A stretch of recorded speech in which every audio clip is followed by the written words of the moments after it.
I've known the Fourth World Movement for seems like most of my life. When the Fourth World Movement did come around, it really gave us something to do in a place that there was pretty much nothing to do but watch the drugs being sold or fights, watching people drinking and carrying on, which I was also one of. It's like the devil's workshop sometimes until you find something positive to do. That was in the year 2000 with my first International Day when I was helping to organize, and I met people from the movement. That first International Day was an eye-opener because with the UN mostly you have quite formal meetings and events. And that time when we have the testimonies, I think the testimonies are very powerful. That sort of gave me an insight into the kind of things that the ATD Fourth World was doing. I used to be more active as far as street library and participating in that role of working with the children. But right now, I have another role that seems just as important, and it's more political. It seems like they're involving the whole movement more in a political aspect by this next step with trying to, I think it's moving to getting a seat in the decision-making policy. And I'm just feeling grateful to be a part of whatever's going to be.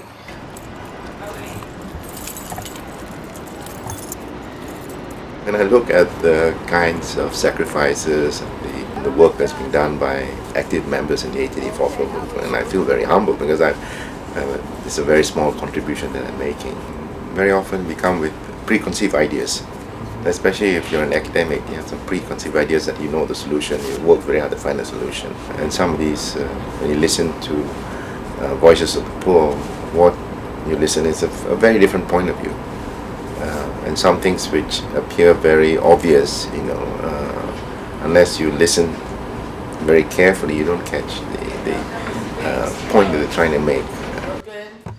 I'm a community activist in my area, and from everything I saw from everybody on the panel, you bring into the youths something that they need. Because everybody always has a testimony, whether they know it or not, whether they say it or not. So I had been given the privilege of reading a testimony at the United Nations, and it was just very empowering because these are people's lives, things that happen in people's lives that live in poverty, and to just be the speaker is like, is this really me?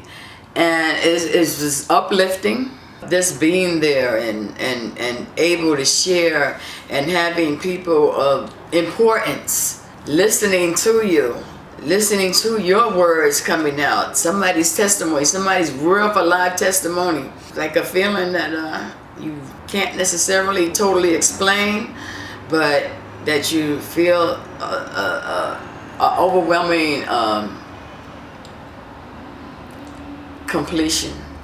Just continue to go on and grow. I think the ATD Fourth World movement was quite strong in pushing the UN ahead with the idea of giving voice to people during on the day.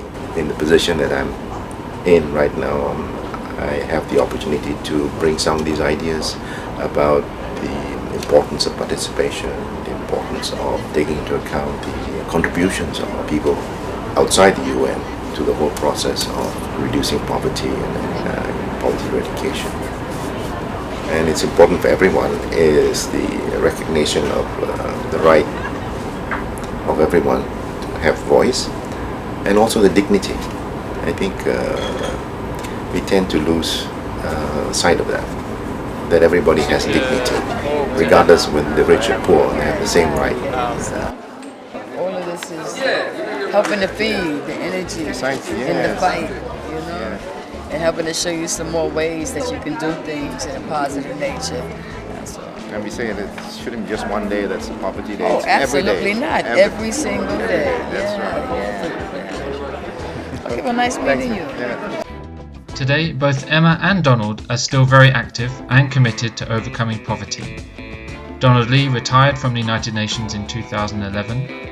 In recognition of his long-term commitment to promoting the participation of people in poverty at the United Nations and elsewhere, Donald was invited to be president of the International Committee of October 17th International Day for the Eradication of Poverty.